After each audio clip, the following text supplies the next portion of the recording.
Previously, we saw Aristotle delimit philosophy, the love of wisdom, as an inquiry which aimed at the first causes or principles of things, which we saw were of four fundamental types: formal, material, efficient, and final. Now, turning to Book Gamma of the Metaphysics, Aristotle is going to explain the subject matter of philosophy. Each of the sciences has its own subject matter that belongs to it distinctively. Our translator, Lawson Tancred, uses a British word to translate this, saying each discipline has its own remit, R-E-M-I-T. That is to say, its own task or area that is specifically assigned to that discipline. A particular science's distinctive subject matter is something that Aristotle believes belongs to it per se. And this leads us to our first important distinction for today, the distinction between per se and per accidens.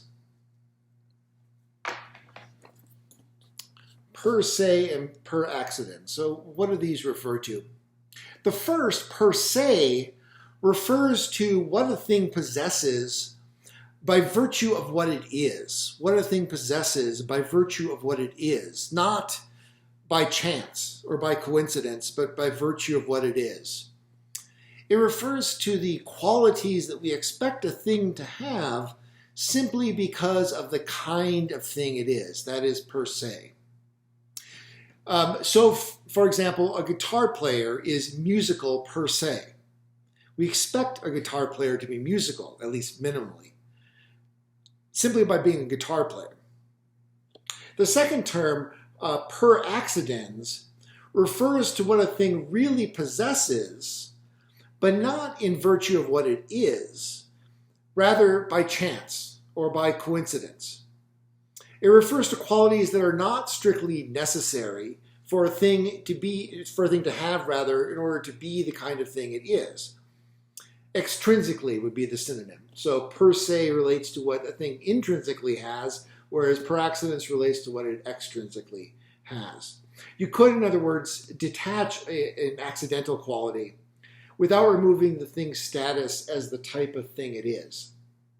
For example, we might say a guitar player is a bartender per accidens. We wouldn't necessarily expect a guitar player to know how to mix drinks simply by virtue of being a guitar player. Although no doubt many guitar players who haven't made it big yet actually are bartenders or waiters or what have you. Okay, so on page 79 of our text, the beginning of Gamma, he says that there is a kind of science whose remit is being qua being, and the things pertaining to that which is per se. There is a kind of science whose remit is being qua being, and the things pertaining to that which is per se. What does that mean? Well, translation. He's saying there's a kind of science whose distinctive area or subject matter is being, just insofar as it is being, or simply in its capacity as being, and the things that intrinsically pertain to being as such. So the distinctive area or subject matter of this science is being just insofar as it is being, simply in its capacity as being, and the things that intrinsically pertain to being as such. That's the subject matter. Now, all sciences pertain to being in some way. All sciences concern beings. There's no science of non-existing things, although there may be pseudosciences that purport to be about things that don't really exist, such as astrology, for example. But all true sciences concern beings. So zoology, for example, concerns beings, namely animals. But it doesn't concern itself with these beings just insofar as they are. It's concerned with them insofar as they are animals, not insofar as they are beings. Likewise, botany concerns beings, but it doesn't concern itself with them insofar as they are. It concerns itself with them insofar as they are plants. Both plants and animals are physical things. But neither the zoologist nor the botanist is concerned with their subjects qua physical things, or insofar as they're physical things. That's what the physicist is concerned with. The physicist is concerned with plants and animals insofar as they are physical things, as well as, of course, all other physical things. So plants, animals, quarks, these are all beings, and different sciences study these beings under different aspects. But Aristotle is asking, what is a being? What do we mean when we call something a being that is an animal, or a being that is a plant, or a being that is physical? This is the metaphysical question, or for Aristotle, the philosophical question par excellence.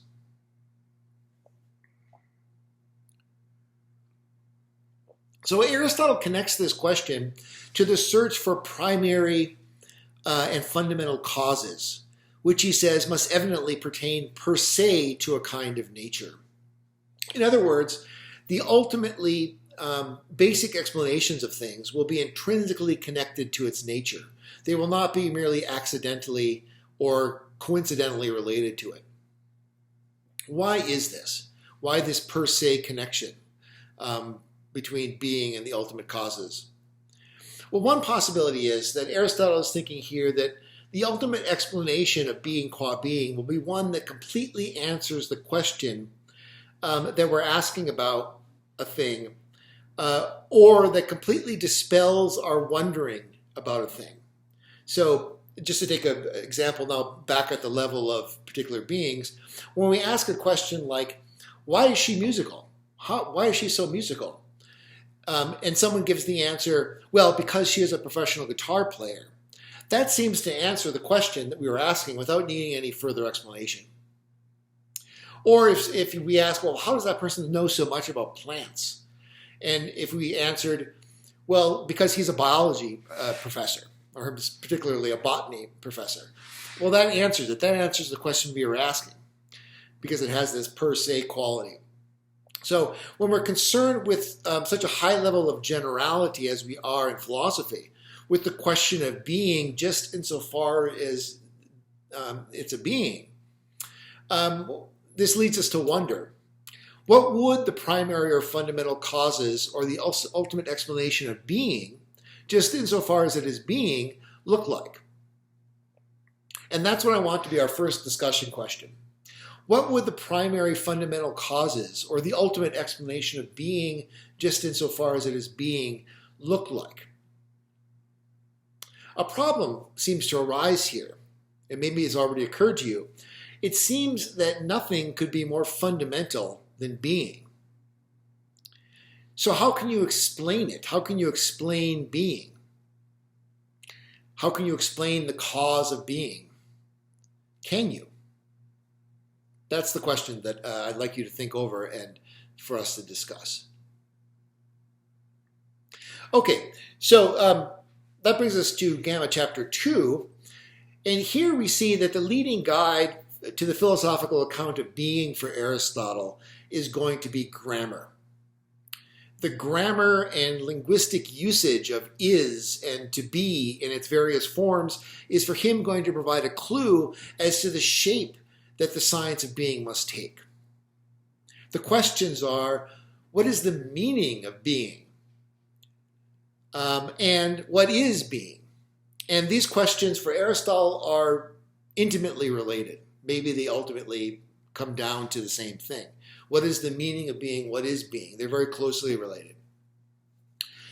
So at the beginning of the chapter, we have another one of these famous remarks from Aristotle, in which he says, this is page 80, the very first paragraph of Gamma 2, "Now that which is indeed spoken of in many ways." That which is spoken of in many ways. He doesn't give examples immediately here, but he says something similar in an earlier work, The Categories. So some of the examples he gives there, we might say of something, that is a man. That's one way in which is spoken of. That is a man. We might say, likewise, that is a horse. But in a different vein, we might say, well, that is 5 foot, 5 feet tall. We might say that is white. Differently, we might say that is grammatical.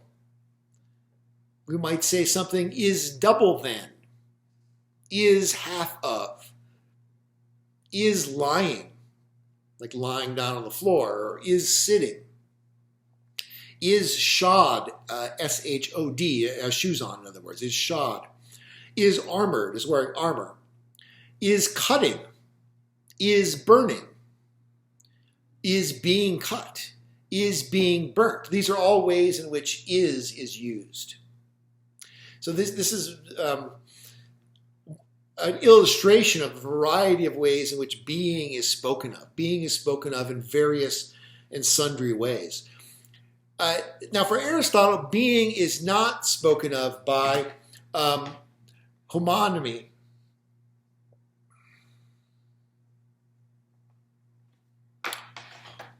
Homonymy. This is what being is not spoken of. The way in which being is not spoken of. So, no homonymy. Rather, being is spoken of with regard to a single principle. So we'll give a check mark to that one, right? So this is the contrast, not by homonymy, but by a single principle. So what is this contrast? Well, we can say that, for example, trunk, T-R-U-N-K, is spoken of the center support of a tree. We say that's the trunk. Trunk, however, is also spoken of the storage chest in my attic, which is a trunk. It's also spoken of as the place where I keep my spare tire, in the trunk. But all these things have in common is a same looking and same sounding name. In other words, they're spoken of through or by, in Aristotle's terms, homonymy. Likewise, my neighbor, let's say his name is, this is a fictional example, but let's say my neighbor's name is Radoslaw Nowakowski. And Radoslaw Nowakowski, my neighbor, and the object holding up the flag in his yard, and the geographical location where Santa Claus lives are all poles, P-O-L-E. But again, all these things have in common is a same looking and same sounding name, right? So they're homonymous. However, things stand differently with a word like health and its adjectival form healthy. So health is also spoken of in different ways, just like trunk and pole. But in regard to health, it's not merely homonymous usage. Health is spoken of, for example, in terms of healthy or unhealthy air, healthy exercise. We speak of a health worker. We speak of a healthy smile, a healthy diet, and a healthy body. And these senses of health, as different as they are, might be thought to be mere homonyms, since the other properties of air, exercise, smile, a diet, and a body are so very different. However, they're not. In these cases, all of the uses of health relate to a central case, which provides the principle of its use, namely the health of the body. So in different ways, these different uses of health relate to the central case of the health of the body. In other words, there's a single principle that governs all these uses of health, namely the health of the body. So healthy air preserves the health of the body. A healthy diet or a health worker produces the state of health in the body. A healthy smile is a sign of the health of the body, or a part of it at least, oral health. And a healthy body is the thing capable of having health. So all these uses of health are not just these sort of disconnected usage like trunk and pole, but they relate together by a single principle. Okay, so what does this have to do with being? Aristotle holds that it is just in this way that that which is, although it is spoken of in many ways, is nevertheless always spoken of with regard to a single principle. In other words, being is like health. It's not like trunk. Just as healthy relates in all its usages to the health of the body, so too, according to Aristotle, being and is and to be relate to the central case, namely the central case of substance. Substance in relation to being is like health in relation to the healthy body. Okay. So if you look on 81, this is 1003b. Here's what he says. This is the second paragraph on this page. It isn't just this way that which is, although spoken of in many ways, is nevertheless always spoken of with regard to a single principle. So some things are called things that are because they are substances. Other things are called things that are because they are affections of a substance. Also, some things are so called because they are a way into a substance, or because they are destructions or deprivations or qualities of a substance, or productive or generative of a substance, or of the things that are spoken of with regard to substance or a negation either of a substance or of one of these latter. And hence we say even that which is not is what is not. Okay, so substance, you see the parallel here with the role that healthy body plays in relation to health. Substance plays this central unifying role. This brings me to my second discussion question I'd like you to consider. And there are two parts here. The first part of this is really more of an exercise than a discussion question. Think of statements employing some of the words is or to be that will be examples of each of these ways that Aristotle mentions in this paragraph I just read on page 81, 1003b. For instance, what would be an example of saying that something is when it is the affection of a substance?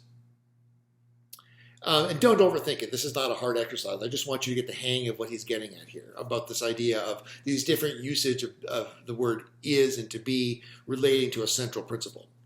Okay, so that's the first part. And the second part is a little bit harder, but can you think of any is statements or usages of to be that do not relate to substance? In other words, a counterexample to Aristotle. And maybe you can't, but at least give it a shot. That will help you to digest this. Okay. Aristotle notes that in the case of health, in which all the uses of a word relate to one central case or first principle, there is also a science that deals with all the things spoken of this way. We might say today a cluster of sciences, namely the healthcare sciences or health sciences. In a parallel fashion, then, he infers that being should also have one single science that deals with all of the cases of being qua being. Since the central case of being is substance, he concludes that the aim of this science, which is philosophy itself, will be to gain possession of the principles and causes of science. The aim of the science of being qua being, which is philosophy itself or metaphysics, is to gain possession of the principles and the causes of substance. We've already said that the grammar of being suggests that substance is at the core of the science of being qua being. So this is what we will need to inquire into. What is substance? And that's going to be the big question. First, however, Aristotle has some preliminary business to get out of the way. And that's at the start of Gamma, chapter 3. Here, Aristotle assumes that a science must establish its conclusions by logical demonstration. But how do we know that such a demonstration is possible? How do we know that a philosophical science is possible at all? Something that's both philosophy and is a science. And this is the great question that has haunted philosophy really throughout its whole history. Is a philosophical science possible at all? And how can we show that it is? How can we know whether it is or not? Of course, from the beginning, philosophy has been dogged by this opinion, this popular opinion that says, isn't philosophy ultimately just a matter of opinion, a worldview? And aren't worldviews just the object of arbitrary free choice and personal taste or opinion or something like that? And isn't philosophical truth, if there is such a thing, relative to one's worldview and therefore not at all scientific? This perspective sounds very contemporary and very postmodern. We see in Aristotle, though, that postmodernism is actually a revival of the ancient position of the Sophists, such as Protagoras. I'm familiar with this idea of a sophist, the school of sophists. For Aristotle, the possibility of philosophical truth rests upon the view that what he calls mathematical axioms. Let me try that again. That the philosophical truth rests upon mathematical axioms rather than merely arbitrary or conventional mental constructs. And philosophy doesn't even rest upon merely psychological laws of normal human thought processes or something like that. Philosophy is not psychology. But in his words, philosophical principles of logic and demonstration apply to all things just qua things. And this is a crucial view of Aristotle. The fundamental principles of demonstration and logic are metaphysical principles of things themselves. They're not just ways of constructing things one way among many, and they're not just psychological laws that happen to control our thought processes. Rather, the principles of logic are the principles of being qua being. The principles of logic are the principles of being qua being. All right? So,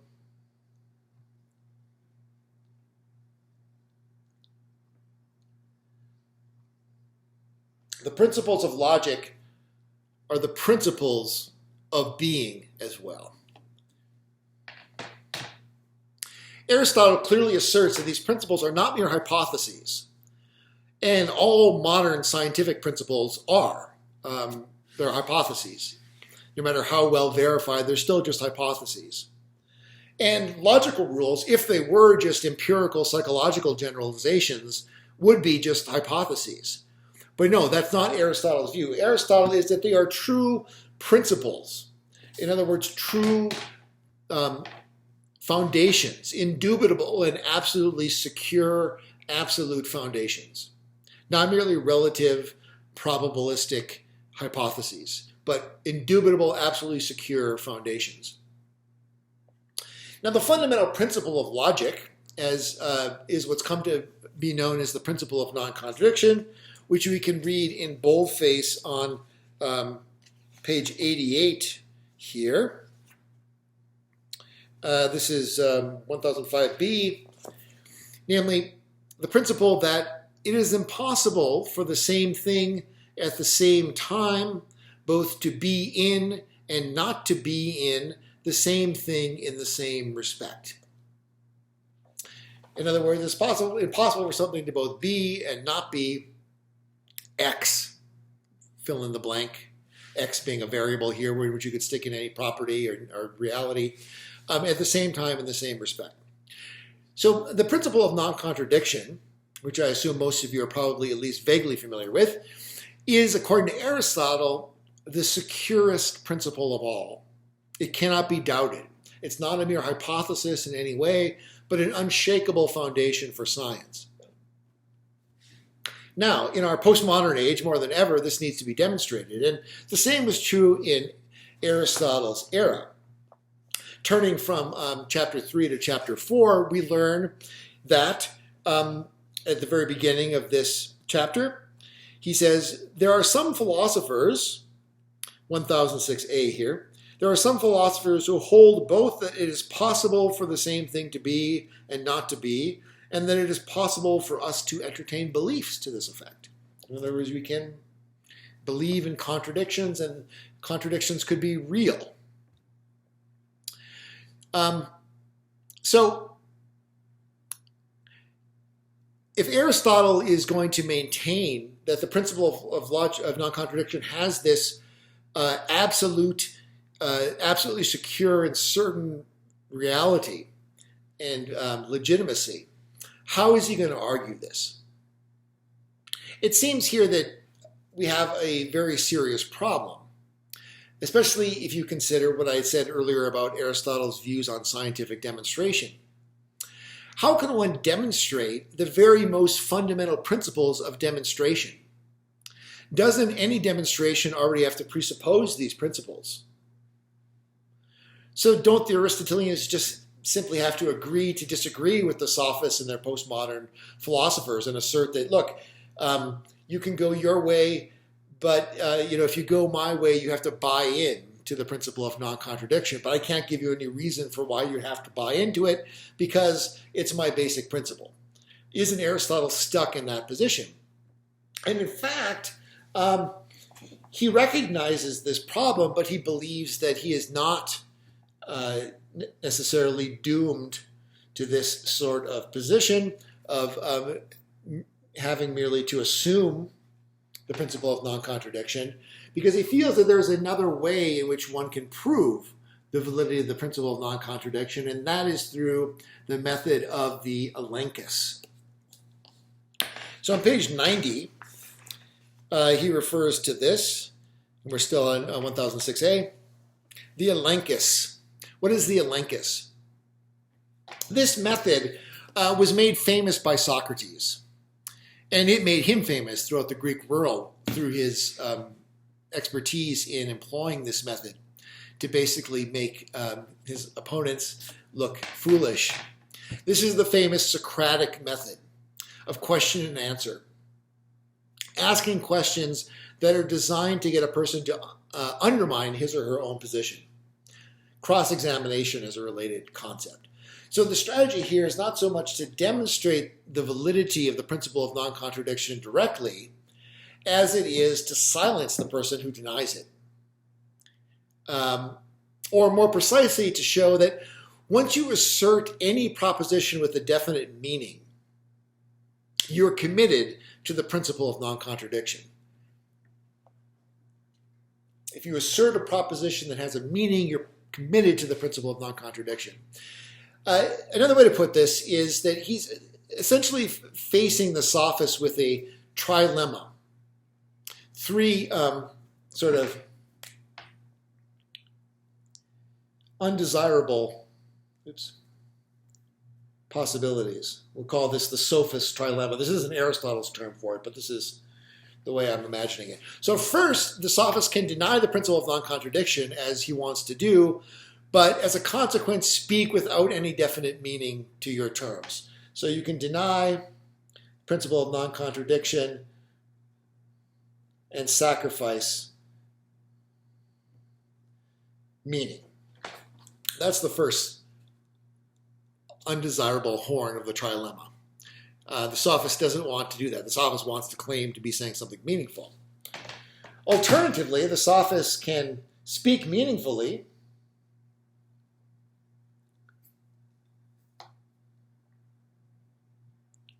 and accept the principle of non-contradiction, the PNC. Speak meaningfully and accept the principle of non-contradiction. But the Sophist doesn't want to do that either, because the Sophist wants to deny the principle of non-contradiction. So that's not desirable either. And then the third is that the Sophist can just remain silent and not say anything. But Sophists are blabbermouths, and they cannot possibly tolerate remaining silent, particularly in Socrates' day, where they were making their living out of teaching rhetoric and so on, so they can't remain silent. So none of these are desirable options, and that's essentially Aristotle's strategy in employing the Alenkus. He wants to show that we could through a method of questioning. He doesn't of course, write a dialogue here, but we could reframe this in terms of a kind of cross-examination of the sophists and force them into this trilemma. Okay. So the argument here goes as follows, and this is basically my reconstruction of what's going on pages 90 through 92 of our text, 1006a through 1006b. I recommend at this point going slowly through these, pausing to digest each premise before going on to the next. Use the open transcript function to this video to be able to look at the transcript. Take notes, copy them, study the premises until you think like you understand them. Ask questions if you need to, and so forth, because this is a little bit dense. But here's my reconstruction of Aristotle's core argument against the sophist who denies the principle of non-contradiction. So premise one, and this concerns the notion of meaning, specifically a definite meaning. The premise is to have a definite meaning means to have one single meaning. To have a definite meaning means to have one single meaning. If something has two or more meanings, it's ambiguous and has no definite meaning. Okay, that's premise one. Premise two, the locution to be and the locution not to be both have a definite meaning. To be, that locution has a definite meaning. Not to be, that locution has a definite meaning. And for Aristotle, this is self-evident. Premise three, the aforementioned definite meanings of these two locutions, to be and not to be, must be separate and different from one another. Different definite meanings. The meaning of to be must be different and separate from the meaning of not to be. Again, Aristotle thinks this is self-evidently the case, since one locution is the denial of the other, so they must mean different things. Thus, there will be two definite meanings, one for to be and a different one for not to be. That's premise four. There will be two definite meanings, one for to be and one for not to be. Okay, that brings us to premise five. And here we introduce a different consideration. Suppose now some other locution has a definite meaning. And it doesn't matter what this hypothetical locution with a definite meaning is. It could be anything, just as long as it is a locution and it has a definite meaning. You could choose your own example. And just as an example, Aristotle chooses the locution man. But it doesn't matter what locution you choose as long as it fits the bill of having a definite meaning. Also, it doesn't matter what the definite meaning of this locution is either, as long as we grant it some definite meaning or other. So Aristotle picks a random and rather obviously silly meaning for the locution man, namely biped animal. That's just an example. All that matters is that some locution has a definite meaning. Okay. Premise six. Thus, man in this example has one single meaning. Because that's what it means to say it has a definite meaning. That's premise six. Premise seven. To be a man, therefore, cannot have the same meaning as not to be a man. They must mean something different. The locution, to be a man, cannot have the same meaning as the locution, not to be a man. They must mean something. Those things must mean something different.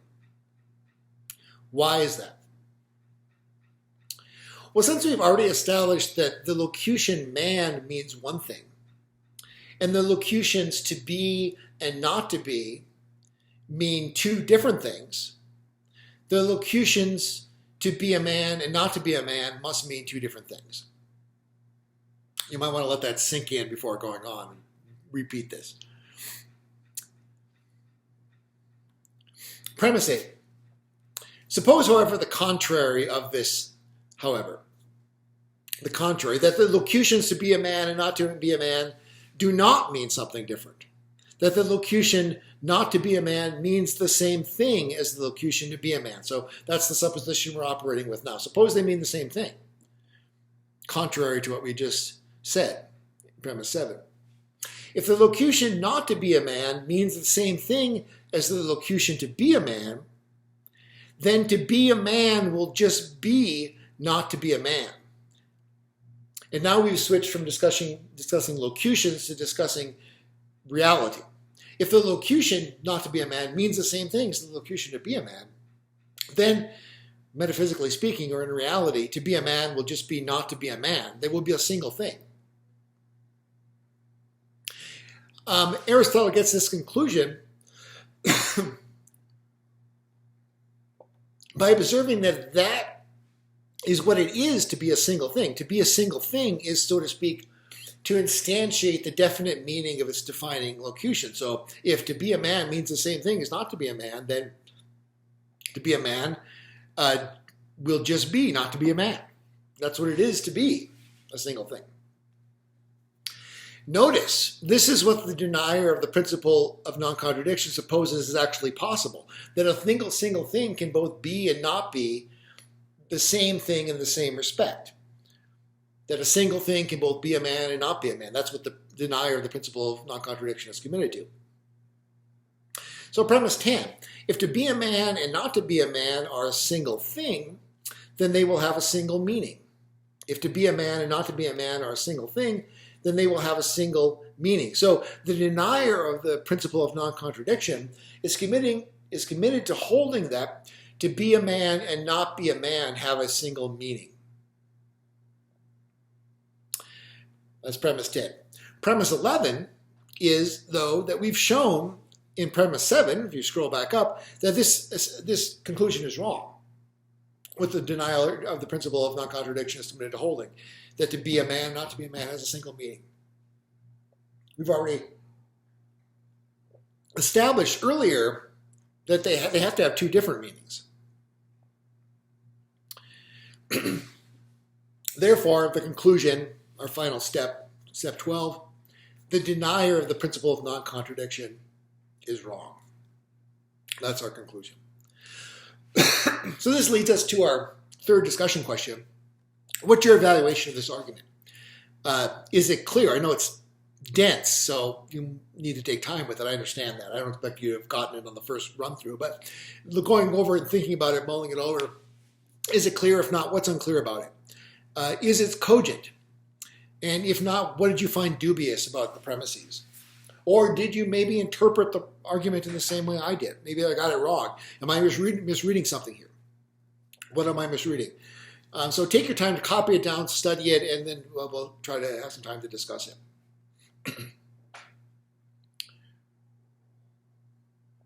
Now, Aristotle seems to draw some startling implications from this argument.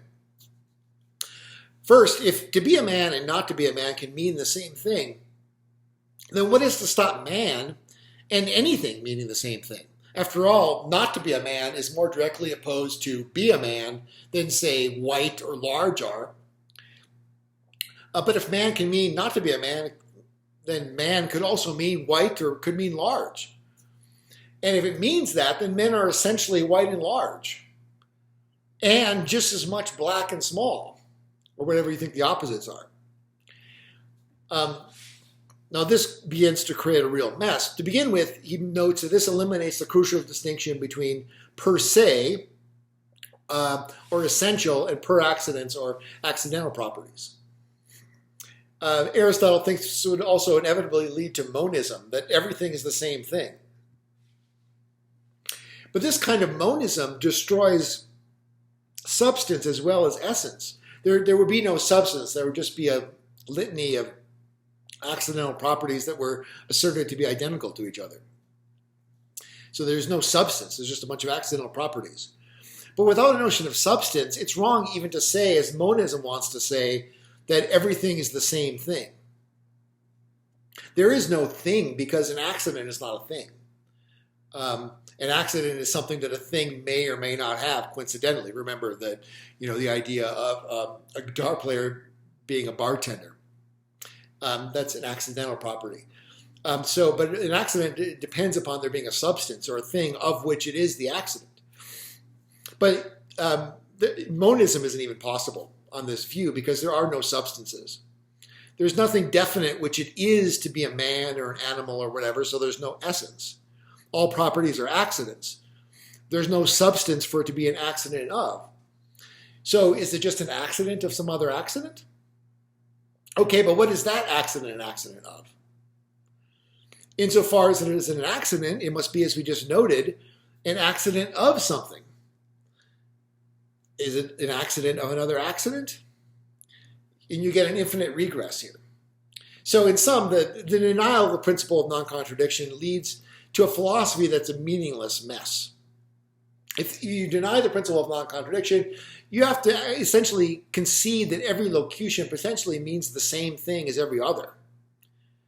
And how is that different from denying meaningful speech altogether?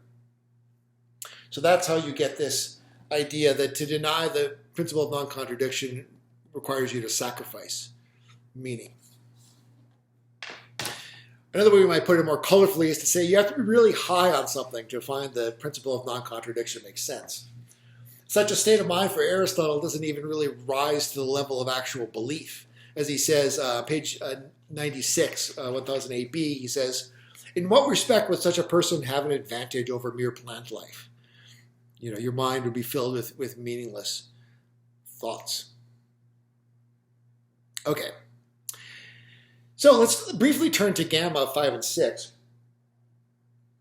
As I said before, Aristotle sees Protagoras and the Sophists as his opponents here, and he takes on their arguments here in chapters 5 and 6 of Book Gamma. The denial of the indubitability of logical principles rests in the notion that everything is relative. And this, as I said, is very familiar to us today. But why has this idea been so attractive to so many for so long? And the argument here is basically fairly simple, and I'll just reconstruct this line of thought that Aristotle seems to be responding to, particularly in chapter 6. Something like this. I'll go through this quickly. You can review more slowly as necessary. This isn't quite as difficult as the other one. Premise 1 here is that either appearances are reality or they are merely in the eye of the beholder. Either appearances, the way things appear to us, are reality or they are merely in the eye of the beholder. Premise 2, appearances differ from person to person.